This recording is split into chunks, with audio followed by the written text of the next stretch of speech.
Si vous avez amené votre Bible, je vais vous encourager à l'ouvrir dans le Nouveau Testament et plus précisément dans l'Évangile de Matthieu, chapitre 18.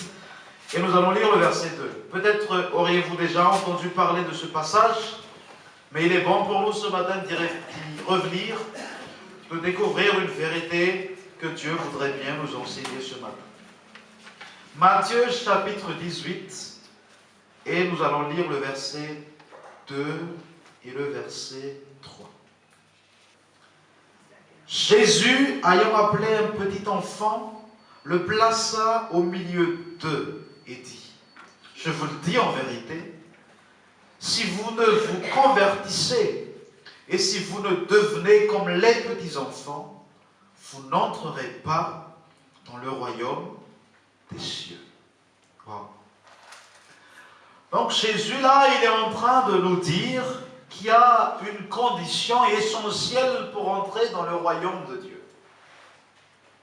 Il faut revenir comme un petit enfant, parce que sinon, on ne pourra pas entrer dans le royaume de Dieu. Il faut être comme un petit enfant. Déjà, ce matin, j'aimerais souligner un aspect que je ne vais pas traiter.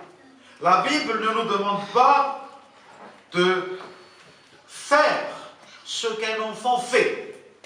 Parce que si on fait seulement ce qu'un enfant fait, on ne pourra pas faire grand-chose.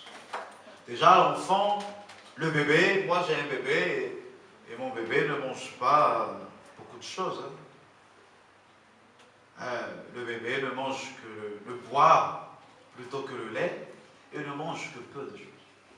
Donc le chrétien ne doit pas ressembler à un enfant dans ce domaine-là. Parce que la Bible nous dit que nous avons besoin de nourriture solide aussi. On n'a pas seulement besoin du lait, mais aussi une bonne nourriture, une bonne parole. Alléluia. Il y a des chrétiens qui n'aiment pas trop une nourriture solide. Lorsqu'une prédication touche leur vie intime, lorsque la prédication les rappelle un peu à l'ordre, ou les condamne pour ceci ou cela, eh bien il y a beaucoup de chrétiens qui n'apprécient pas ça. Mais ça, ce sont des chrétiens qui sont encore comme des enfants. Mais un chrétien qui est mature reçoit toute la nourriture qu'on lui donne. Si Dieu lui donne du riz, il prend volontiers. Si Dieu lui donne à manger de la viande, oui, voilà. Toute nourriture entrera dans sa bouche spirituelle. Alléluia. On a besoin de grandir dans notre vie. La Bible rappelle un peu ces chrétiens qui étaient charnels par la bouche de l'apôtre Paul en disant: mais vous ne voulez que du lait. Pourtant, j'ai une bonne nourriture, mais vous en voulez pas. Que voulez-vous que je fasse? A-t-il l'apôtre Paul. On a besoin de grandir. Et puis, dans tout ce que nous faisons aussi, un enfant ne peut même pas, un bébé ne peut pas marcher, ne peut pas travailler, ne peut pas faire ceci ou cela. On ne doit pas être comme ça. Un chrétien doit faire quelque chose pour Dieu. Un chrétien ne doit pas faire n'importe quoi comme le bébé, comme un petit enfant. Il doit veiller à sa conduite, à sa vie chrétienne, n'est-ce pas? Il ne doit pas faire seulement sa volonté, mais accepter la volonté de Dieu. Mais quand même, Jésus nous dit qu'on doit devenir comme un petit enfant, quand même. Donc le thème de mon message ce matin, c'est que ayons l'attitude ou le cœur, si vous voulez, d'un petit enfant. Ce n'est pas la conduite du bébé que Jésus parle. Ce n'est pas les comportements, parce que ça, c'est ridicule de faire ça. Mais il faut que nous avons dans notre cœur le cœur du bébé. L'attitude à l'intérieur, l'état spirituel du bébé, du petit enfant. Et pour cela, j'aimerais vous parler de 3 choses essentielles que l'on peut découvrir, mais facilement dans la vie d'un bébé. Lorsqu'on regarde un petit enfant, moi je vais prendre l'exemple de mon bébé. Déjà, mon bébé, qui ne connaît pas grand-chose, connaît faire confiance. Notre bébé nous fait confiance. Et ça d'une manière très très simple. lorsque je le tiens dans mes mains, jamais, mais au grand jamais, je n'ai vous s'inquiéter que je vais peut-être le laisser tomber. Lorsque elle est à côté de sa mère, elle est calme, elle joue, elle ne s'inquiète de rien du tout. Et même avec quelqu'un qu'elle ne connaît pas, mais qu'elle apprécie, elle fait confiance facilement. Pas plus tard que hier, elle a donné un gros bisou qu'on cherche désespérément, qu'on n'a jamais obtenu depuis quelques jours, mais elle a donné à quelqu'un qu'elle ne connaît même pas. Mais parce qu'elle fait confiance et voilà, elle se laisse aller. Le bébé, le petit enfant fait confiance très facilement. Avez-vous remarqué que lorsque vous jouez avec un bébé, vous le balancez en haut et en bas et le bébé est tout content, tout joyeux. Et jamais le bébé ne pense qu'un jour vous allez le faire. Non, le bébé ne pense pas à ça. Pourtant, vous pouvez le faire, n'est-ce pas? Mais l'enfant vous fait confiance. Prenez un enfant, mettez-le ici, et amenez-le comme ça. Est-ce qu'il s'inquiète? Non, il vous fait confiance. C'est un aspect qui est merveilleux chez un enfant. Malheureusement, lorsqu'on grandit, on perd ça petit à petit, n'est-ce pas? On perd cela. Lorsqu'on est enfant, lorsque quelqu'un nous donne quelque chose, tout de suite on mange. On ne se pose pas des questions. Mais lorsqu'on grandit, on commence à dire, est-ce que c'est sûr? Est-ce que c'est certain? Est-ce que c'est bien? Mais c'est quoi d'abord? C'est quoi? C'est quoi? Et on a même parfois l'obligation, lorsqu'on invite des gens, à leur dire, ça c'est ça, pour que tout doute soit levé. Toute crainte d'allergie, toute crainte de ceci ou cela soit levé. Un bébé ne se pose pas ces questions-là. Une confiance facile. On a besoin de redevenir comme un petit enfant et d'avoir une confiance facile envers Dieu. Une foi facile. Regardez cette foi qui est simple d'un bébé, d'un enfant. Et ça, on doit aussi la voir avec Dieu. Parce que sinon, notre vie chrétienne ne va pas réussir. Vous savez, parfois, c'est notre imagination, nos pensées, nos manières de voir les choses, notre esprit qui nous commande. Mais avec Dieu, ça ne devrait pas être ça. Ça devrait être seulement la foi. La foi. Et la foi des bébés. Faire confiance. Même les paroles de Dieu, parfois, nous croyons, oui, mais on se pose quelques questions. On a quelques limites. On a, oui, mais le bébé ne dit jamais oui, mais. Et le chrétien doit être comme ça aussi avec Dieu. Se confier facilement. Croire tout simplement. Lorsque Dieu dit, ne crains pas, je suis avec toi, on doit recevoir ça comme un enfant. Et on doit dire, merci Seigneur, oui, je ne crains pas. Mais parfois, Dieu nous dit quelque chose, mais on a la foi d'un adulte. On croit à la foi et on craint aussi. Et ça, c'est pas l'enfant, ça. L'enfant croit.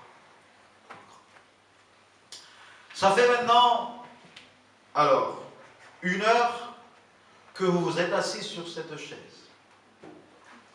Que vous n'avez pas regardé depuis, mais que peut-être vous allez regarder tout à l'heure. Mais aucun de vous ne s'est posé la question, est-ce que je vais tomber? Aucun.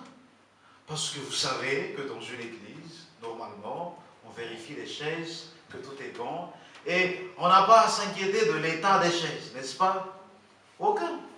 Pourtant, il y a des chaises qui sont abîmées. Mais vous avez fait confiance, parce que vous avez confiance aux gens qui ont mis ça en place. Vous avez confiance en celui qui a fabriqué la chaise. Vous avez confiance en la matière, le fer, que c'est solide, donc voilà. On ne se pose pas des questions. Lorsqu'on voyage en avion, on ne craint pas trop, est-ce que le pilote il a son diplôme ou pas? Mais on fait confiance à la compagnie. On se dit, bon, c'est une compagnie, certainement c'est un bon pilote, et voilà, on fait confiance. Mais pourquoi on ne peut pas faire la même chose avec Dieu. Pourtant, c'est Dieu. Vous comprenez? Pourquoi est-ce qu'on ne peut pas avoir une foi simple comme ça, comme la foi d'un enfant envers Dieu? Lui faire tout simplement confiance. Pourquoi a-t-on toujours besoin de s'inquiéter un peu, d'avoir un peu peur, de trembler un peu, un tout petit peu? Pourquoi ne pas juste dire, Seigneur, oui, je te fais vraiment confiance. Et la Bible dit, heureux l'homme et la femme qui se confient en l'Éternel. Se confier, oui, mais il faut se confier totalement comme un enfant. Voilà la volonté de Dieu. Se confier totalement. Ça, c'est l'aspect numéro 1 de la vie d'un enfant. Une confiance facile. Deuxièmement, un enfant est innocent. Un enfant, c'est vrai. J'ai jamais vu un bébé ou un petit enfant qui était hypocrite, que fait semblant de dire quelque chose, mais c'est pas ça. Mais lorsque ça crie, dans le cœur, ça crie vraiment. Lorsque c'est dans la joie, lorsque ça voit quelqu'un, c'est comme ça. Un bébé ne sait pas encore vraiment avoir le cœur, dans le cœur l'hypocrisie. Ce sont les adultes qui ont ça. Nous, on sourit, mais à l'intérieur, ça ne sourit pas. Parfois, on fait des choses, mais à l'intérieur, on ne veut pas trop le faire. Parfois, devant les gens, on donne l'impression d'être telle personne, et en dehors de ça, lorsqu'il n'y a pas de gens, on a une double vie parfois. Il faut le reconnaître. Parfois. Mais un bébé, ça a une simple vie. Et une vie unique. Ça, c'est innocent, c'est vrai. Ne dites jamais vos secrets à un enfant. Parce que l'enfant vous trahira toujours. Toujours. Même si l'enfant promet de ne rien dire, oui, il ou elle va rien dire. Directement. Mais indirectement, dans ses paroles, à un moment donné, ça va sortir. Parce que ça, c'est vrai. Ça laisse passer ce qu'il y a dans le cœur. Ça ne peut pas cacher, camoufler des choses comme les adultes. Et il faut revenir comme un enfant, cher ami. Parce qu'on a besoin aussi d'être vrai avec Dieu. On a besoin d'être sincère avec Dieu. On a besoin de refléter vraiment ce qu'il y a dans notre cœur. Lorsqu'un enfant demande quelque chose, ça ne fait pas un long discours. Hein? Non, ça ne fait pas un long discours. Tu sais, il y a ça, il y a... Non, ça demande, maman, j'ai faim. Quelques mots suffisent. Ah, je veux ça, je veux ça. Je veux ça, je veux ça. Tout simplement. Ce qu'il y a dans le cœur, ça sort directement. Nous, on détourne, n'est-ce pas? Et on a besoin, surtout avec Dieu, de revenir comme un enfant. Lorsqu'on prie, on a besoin de revenir comme un enfant qui prie. De prier uniquement ce qu'il y a dans notre cœur. Non pas de dire de vaines répétitions, non pas de redire à chaque fois les mêmes choses alors que c'est seulement une habitude. C'est pour ça que nous essayons au maximum possible, de ne pas faire répéter à des gens telle ou telle prière, pour éviter que les choses qui ne viennent pas du cœur sortent. Et là on oublie l'aspect d'être un enfant. Mais même en priant, devenez comme un enfant. Dites ce qu'il y a dans votre cœur. Dieu n'a pas besoin d'entendre ce qui ne vous convainc pas. Dieu n'a pas besoin d'entendre ça, puisque vous-même, vous n'êtes pas convaincu. Comment voulez-vous que Dieu en soit convaincu? Mais demandez seulement les choses qui sont vos convictions à l'intérieur de vous. Et ça, vous aurez certainement une réponse à vos prières. Lorsque Jésus a guéri Bartimée, Jésus a dit, que veux-tu que je fasse? Et Bartimée a dit la seule chose qui était dans son cœur. Pourtant, il était pauvre, lui. Pourtant, il avait besoin d'un nouveau logement. Il avait besoin de vêtements, il avait besoin de soucis. Mais pour le moment, ce qui était dans son cœur, c'était de voir. Donc, il avait demandé ça. Je veux voir. Ça, c'est être un enfant. être vrai, sincère devant Dieu. Et je le répète encore, je l'ai dit, et je le répète dans nos louanges, s'il vous plaît, soyez comme un enfant. Soyez comme un enfant. Lorsque vous chantez quelque chose de votre bouche, il faut que ça corresponde à ce qu'il y a dans votre cœur. Sinon, pas la peine de chanter. Lorsqu'on dit « je te donne mon cœur, je te donne tout », il faut que ça soit vrai, n'est-ce pas? Parce que sinon, ça ne sert à rien de dire « Seigneur, je vais tout te donner » et après, le Seigneur constate que tu n'as finalement donné que très peu. 10% de la place. Si on dit « Seigneur, je te donne toute la place », Jésus doit être le Seigneur de notre vie. Et Jésus doit décider sur notre vie, non pas nous, mais que sa volonté soit faite. Redevenir comme un enfant. C'est essentiel, chers amis. C'est essentiel. Parfois même, avec les frères et sœurs, on n'est plus comme des enfants. On détourne beaucoup de choses, n'est-ce pas? Oui, je le reconnais, moi. Je ne sais pas vous, mais moi, je reconnais qu'on a besoin vraiment de méditer là-dessus. On a envie de dire quelque chose à quelqu'un, et puis, il y a l'adulte qui est là. On ne dit pas. On détourne un peu. Pourtant, derrière le dos de la personne, on dit « oh là là, pas mal de choses ». Mais l'enfant ne fait pas ça. L'enfant, ce qui a... J'aime pas tonton Joe. J'aime pas tonton Joe parce qu'il est méchant. Même si tonton Joe est là, c'est pas grave pour lui. J'aime pas tonton Joe. Ça doit être aussi notre attitude. Être vrai. Être vrai. Moi, j'ai été déjà trahi par un enfant. Parce que ça, c'est vrai. Je prends une leçon dans ma vie de ne jamais dire ce que je veux que les gens ne sachent pas à un enfant, mais il faut aussi qu'on prenne une leçon pour notre vie spirituelle. Est-ce que vous êtes vrai? Jésus a interdit formellement à ses disciples, lorsqu'ils font le jeûne, l'offrande, de faire comme les hypocrites, de faire seulement pour que les gens voient, parce que ça, c'est plus l'aspect de l'enfant, ça.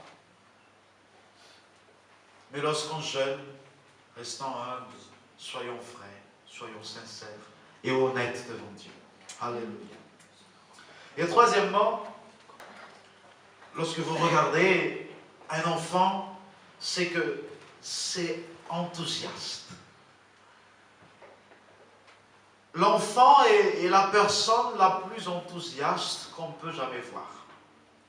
Par exemple, Sylvia avec les deux filles, lorsqu'on dit « on va partir en vacances », tout de suite c'est « oh, on va partir en vacances, oui, oui, en vacances, en vacances ». Et même si on le dit un mois avant, pendant un mois, ça reste enthousiaste, n'est-ce pas? Ça prépare déjà ses petites valises, ses petites affaires, les jouets pour les vacances. Et ça commence à parler sur la table. 2-3 jours avant la date prévue, ça ne parle que ça. On ne parle plus que des vacances. Pourtant, ce n'est pas encore arrivé. Mais ça, c'est un enfant. C'est enthousiaste. Il y a comme une espèce de feu qui brûle à l'intérieur de leur cœur dès qu'il y a une chose qui leur plaît. Essayez de donner un cadeau à un enfant. Si vous donnez un cadeau à un adulte, surtout en pleine rue, l'adulte va vous dire seulement « ah, c'est très gentil, merci beaucoup ». Même si la joie est là. Mais l'enfant se moque de qui regarde. « ah, un cadeau, j'ai eu ». Il y a le feu. Il y a l'enthousiasme dans le cœur. Et ça, c'est beau quand même. Ça, c'est beau. Vous savez que ça, c'est quelque chose qu'on perd. On a cet enthousiasme-là lorsqu'on commence à naître en Jésus. Parce que là, on est vraiment un enfant. Là, lorsqu'on prie au début, on prie vraiment ce qu'il y a dans le cœur. Mais petit à petit, on doit grandir spirituellement, mais on ne doit jamais perdre ses attitudes des enfants. Mais parfois on perd. Au début, on est enthousiaste lorsqu'on nous dit « allez, il y a une réunion de prière les mardis, les jeudis, et je ne sais encore quand, mais on vient tout le temps, on est là. » Moi, au début, je me souviens bien, j'étais jamais en retard. J'étais là, j'étais heureux. Ça m'arrive. J'avais toujours hâte que dimanche arrive. Oh là là, il est encore vendredi aujourd'hui.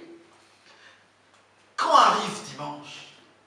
Mais lorsque le temps avance, on perd l'enthousiasme. Lorsque le temps avance, on perd cet amour ardent. Mais il faut revenir comme un enfant. Cette chaleur, le feu qui brûle à l'intérieur, on a besoin de redevenir comme un enfant. Alléluia! C'est ce que Jésus nous dit. Devenons comme un enfant. David, lui, il avait toujours le cœur d'un enfant. Savez-vous pourquoi? Puisque David, à chaque fois qu'il allait à la maison de Dieu, qu'il allait prier le Seigneur, au temple, avec ses amis, il a dit, je suis heureux quand on me dit, allez. Alors, il était enthousiaste et heureux. Combien sommes-nous heureux lorsqu'on se lève le dimanche sur le lit et on sait que c'est dimanche, et combien d'entre nous, ah, c'est dimanche, je vais aller à la maison de Dieu. Combien de chrétiens sont heureux de se lever le matin et dire, ah, c'est une occasion de parler à Dieu. Mais parfois on perd cet aspect-là. Et notre vie chrétienne n'a plus de saveur. Vous savez que lorsque ça n'a plus d'enthousiasme, ça n'aura plus de saveur. Et ça commence à être de plus en plus lassant, au point de nous fatiguer. C'est pour ça qu'il est difficile d'entrer dans le royaume de Dieu lorsqu'on n'a pas le cœur d'un enfant. Servez Dieu comme l'attitude d'un petit enfant, tout en grandissant. Alléluia. On va prier quelques instants ce matin. Redevenir comme un enfant, ça doit être notre priorité de tous les jours. Devenez comme un enfant en faisant confiance à Dieu de manière très simple. Devenez comme un enfant en étant vrai dans tout ce que vous faites envers Dieu, envers les frères et sœurs, dans votre vie. Devenez comme un enfant en restant enthousiaste, en ayant toujours ce feu, ce zèle dans le cœur. Et ce matin, si on a besoin de redevenir comme un enfant, le Saint-Esprit est là pour nous aider. Le Saint-Esprit est là pour nous façonner notre cœur, notre pensée pour être comme un enfant. Alléluia.